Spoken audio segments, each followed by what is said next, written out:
Our scripture this morning contains a very well-known passage, probably one of the most well-known passages that there are you'll find in the New Testament. So we're looking in John chapter 3, verses 14 through 17. 14 through 17. And as Moses lifted up the serpent in the wilderness, even so must the Son of Man be lifted up, that whoever believes may in him have eternal life. For God so loved the world that he gave his only begotten Son, that whoever believes in him should not perish, but have eternal life. For God did not send the Son into the world to judge the world, but that the world should be saved through him. That passage, basically John 3:16, is so familiar, and we say it so often and read it so often, sometimes we don't really stop and to take in the impact of that. We have it memorized. Most every Christian can do that verse easily.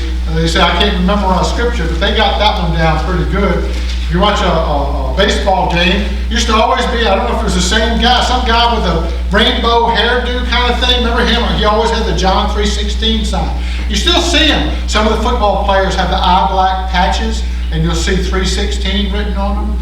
And so John 3:16 is very familiar. But I want us to stop and break it down and look at that passage just a little bit to understand what makes that so important and why it is so important. When I was in elementary school a while ago, I remember we always had to do reports. And I remember my teacher in the 5th grade said, well, when you write a report so that everybody understands the significance of what you're reporting on, you had to have the 5 W's. Everybody remember that? Who, what, when, where, and why. I offered why as why do we have to write another report, but she didn't go for that. Who, what, when, where, why. So I'm going to use that same parameter. Ms. Hall would be very proud that I remembered this. And we will look at the 5 W's of the passage in John 16. We start with the who. The who in this passage. That's the easy one. God. God is the who. God. The passage follows. Jesus has just been talking about you needed to be born again. You needed to be born from above, not born in the flesh, but born from heaven, born of the Spirit. And so he follows this up, and now he's talking about God. You must be born again. It has to be from God. So now he's talking about God. Because only the creator of your first life can be the creator of your second. For God so loved the world. Nothing in your plan of salvation is man-made. Because the only thing man is capable of doing is tearing stuff apart. We can stack things up, we can organize, but ultimately the only thing we truly are capable of doing is tearing things apart. So the who is God. He is the one who sees and knows what our greatest need is. He is the one who has a plan in place to take care of that need. He is the one who controls the Holy Spirit. He is the one who speaks and things just happen. God, he's the who in the passage. So God, what? God, what? Well, in the passage it said, what? God gave. God gave. What did he give? His only begotten Son. Now, the word begotten there, some we have a tendency to think of that as conceiving. Because there's a lot of places in the Bible that say, you know, this person, and they begat so-and-so, and then they begat so-and-so. Well, it has a little bit different meaning here, in that it is talking about being the unique, being one of a kind, being the origin of, the begotten Son, the unique Son, the one-of-a-kind Son. Not like any other kind of Son, not like any kind of Son that man could produce. There is no other. He gave his begotten Son. That means when he gave this, there's not a bunch of other ways. There aren't a bunch of other ways of salvation. God gave His Son as the means of salvation. And He gave His Son for one purpose: to die. He gave His Son to die. Jesus understood this. Later on in John, he says, I've come down from heaven to do the will of the Father. And in 10:17 of John, he said, the Father loves me. Why? Because I lay down my life. He came to die. God gave His Son to die. Even though He taught, even though He instructed people, even though He corrected people, even though He prepared people for the kingdom all around Him, Jesus, the Son of God, came for the purpose of dying. And God gave Him to do that. That's what He gave. God only gives His very best. God only gives His very best. And since, if you remember, the Trinity, God the Father, God the Son, and God the Holy Spirit, if you remember that, and remember the beginning of John, that God was, the Son, Word was God, then Jesus was God. That means God gave Himself. God gave. Who? God. What? Gave His Son. Gave Himself to be the final solution for our sins. And the pending judgment for the wrath that mankind is building up for themselves. So the who is God, and the what is gave. God, the Holy Creator, and the designer of every single thing that has ever existed and ever will exist, gave His Son, sent Him down from heaven so that He could die. Who? What? Oh, when? When? When did God do this? When did God put this plan into effect? Well, we first of all immediately think about the cross. We think about the Easter season, that Sunday, and the resurrection that followed. And Jesus did die on the cross at the end of that week of Passion. That's the specific time, how we count time in humanity. God in Genesis says God gave us the moon and the suns and the stars so that we would have days and weeks and months, so that we could count time, we could measure things. That's under God. It has nothing to do with God. God is not in that same confines. God had already sent Jesus centuries before. God has never not known about our sin. God has never not known about His plan of redemption. Revelation 13:8 says that Jesus was the Lamb who was slain from the foundation of the world. Before God said, let there be, God already had the plan in place for the man that He would create and the fall that would happen. And it would happen through His Son, Jesus Christ. From before the foundation of the world.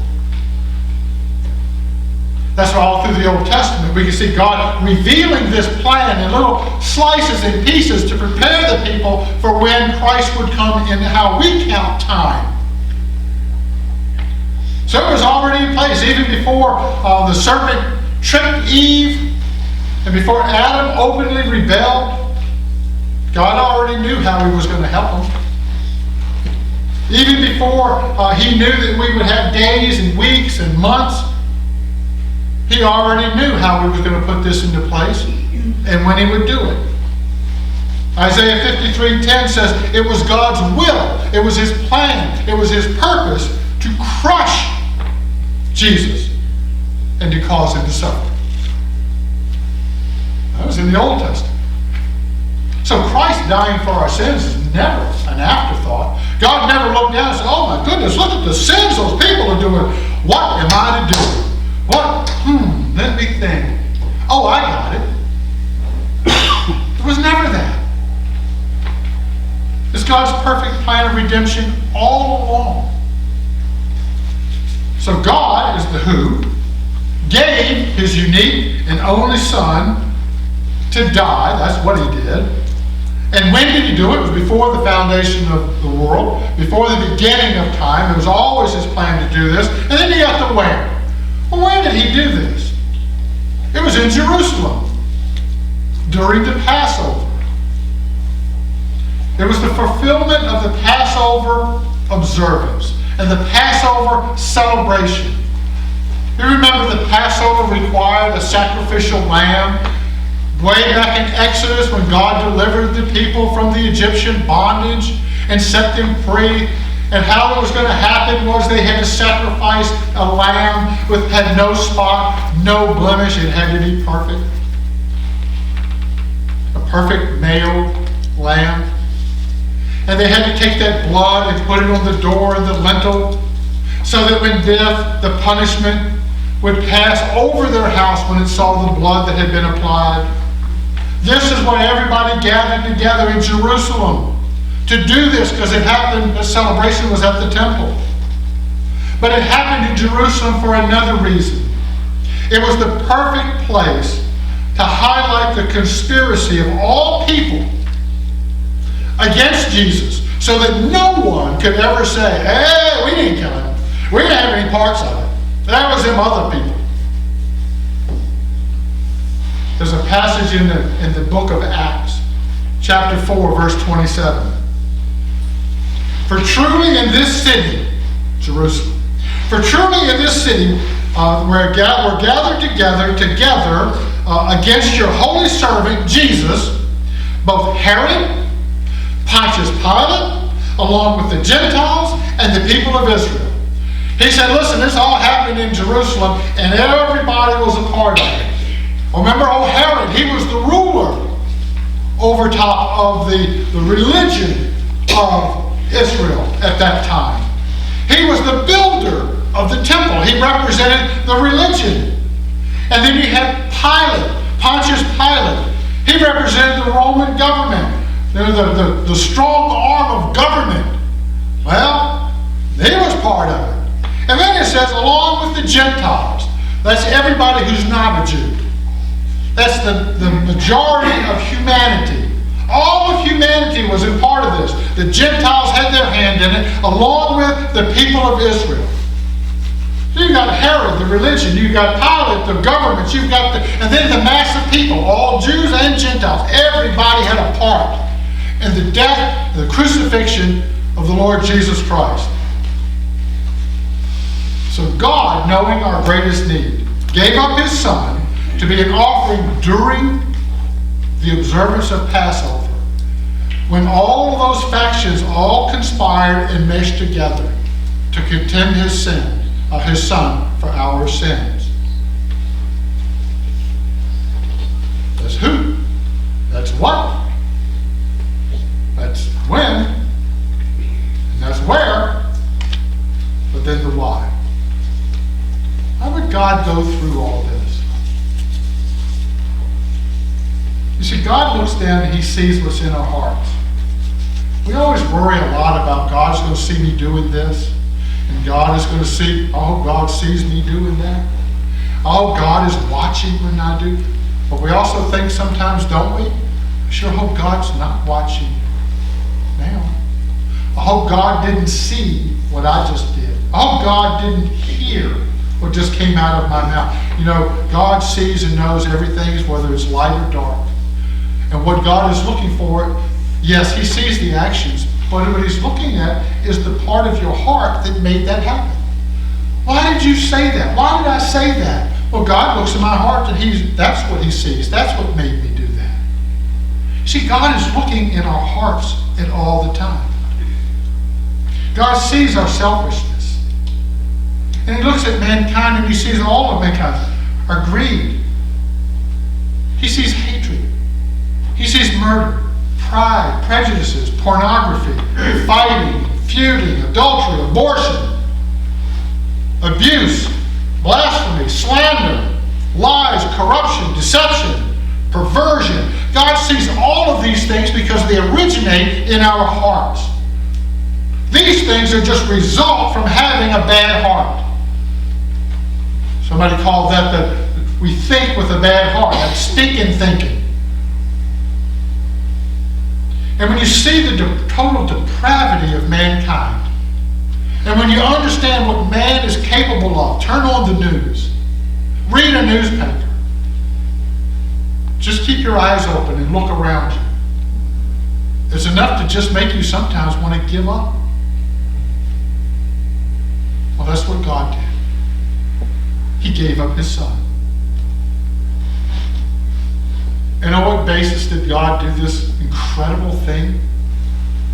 Why in the world would God see what's in our hearts and know what's in our minds and hear what comes out of our mouth and watch our actions of all mankind? Why in the world would God be so moved to do such a thing as to give up his son?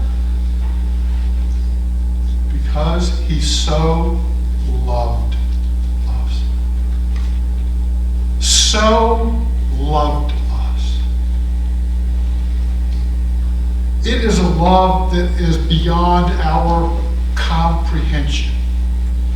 It is a love greater than anything we can even imagine, because it is something that we are not capable of. It is a boundless, amazing, indescribable love. Ephesians 2:4 says, because of his great love, God, who is rich in mercy, made us alive with Christ. I think every single one of us here would like to be appreciated for the things that we do. And I would say that almost all of us here would like to be accepted. And all of us here would like to be respected. And everybody would like to be liked. And we all want to be listened to. But I think deep down the desire that we have the most is that we all want to be genuinely loved.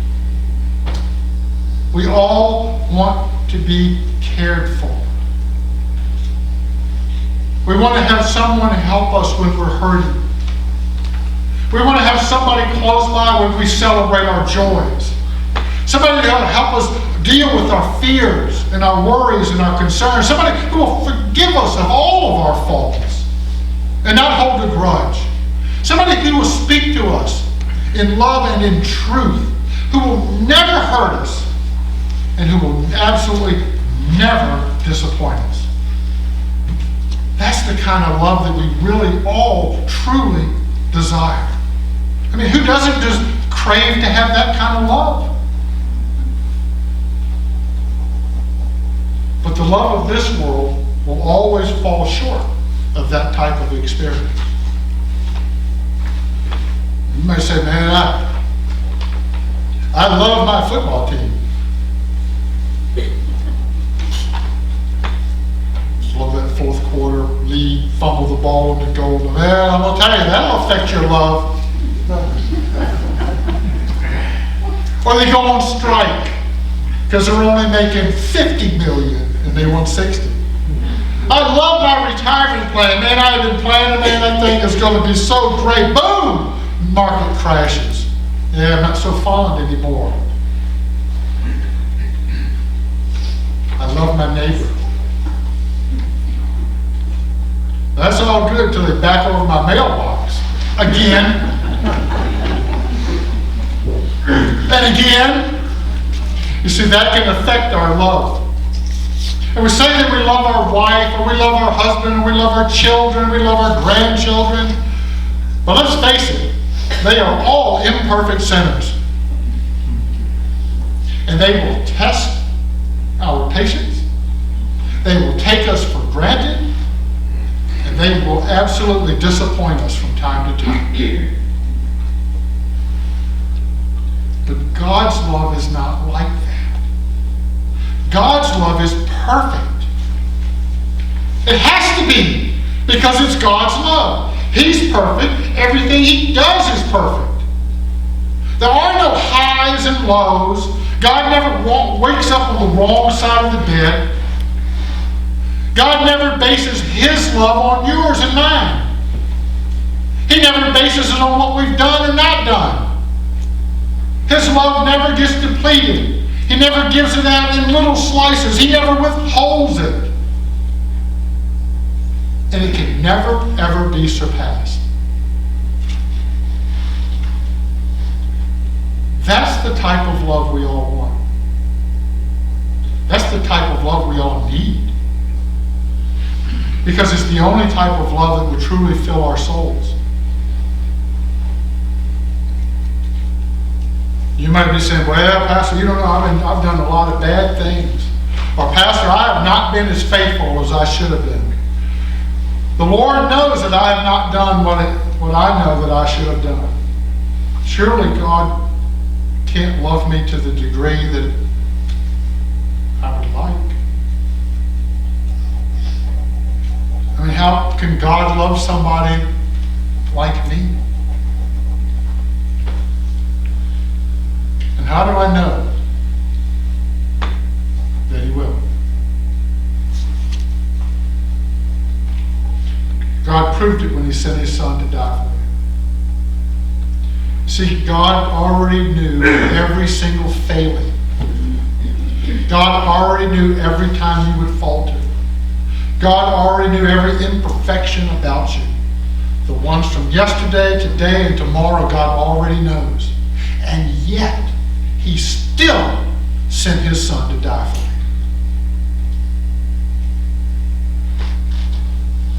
When God looked down and He saw all the disciples desert Jesus and take off to the hills and run into the woods, when God was listening and He heard some of them even denying His Son, when He watched as the Jews and the Gentiles took turns beating Him and mocking Him, and when God witnessed how they nailed Him to the cross, killed His Son in a public, horrible display of cruelty, God loved them so much that He put all of those sins in that big giant pile that His Son carried to the cross. Folks, I don't know how you have failed or how you have faltered or what you have done or how you feel that you've let God down. But if God could see and hear and watch the people who crucified His Son and forgive them, don't you think He can forgive you?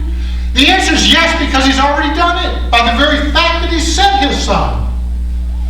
You already have that love. God loves you. God loves me, although I don't really truly understand why. But I know it's true. Because love is not just what you say. Love is not how you feel. That's how we measure it. Love is what you do. That's what John 3:16 says. For God so loved the world that He gave His only begotten Son, that whoever believes in Him shall not perish, but have eternal life. He so loved the world. Now, I'm not talking about that planet, that round thing that's flying through around the sun. The world, that's us. For those who believe. For God, our holy Creator, so loved with a great and infinite love His creation, and He knew that we could not escape the pain and death of sin. He had such great pity, such great mercy that came out of His love, that He put into place the plan of salvation, which included the sending of His Son to serve as a sacrifice for our sin, every single sin. Every single one. And the Lord Almighty God did this so that fallen man who is bitten with the fatal bite of sin can take the poison antidote that is found in His Son in belief in who He is and what He has done.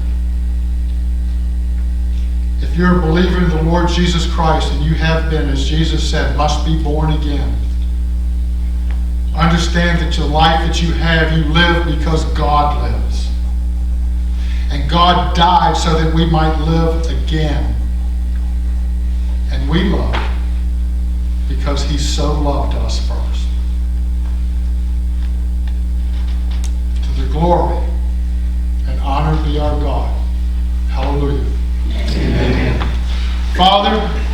Remind us constantly of your great love. Lord, we know it's true, but sometimes we forget. We get so wrapped up in the things that are going on around us. We also, too, fall prey when we dwell on our failings. And we begin to believe that, how could you love someone like me? And how I have let you down and disappointed. Help us to remember that, Lord, you already knew every single failing, and yet you still loved us, and still do love us enough to send your Son to take our place. Lord, bolster our minds and our thoughts and our prayer life with this wonderful, fantastic truth that you so love the world, you sent your Son to die for me.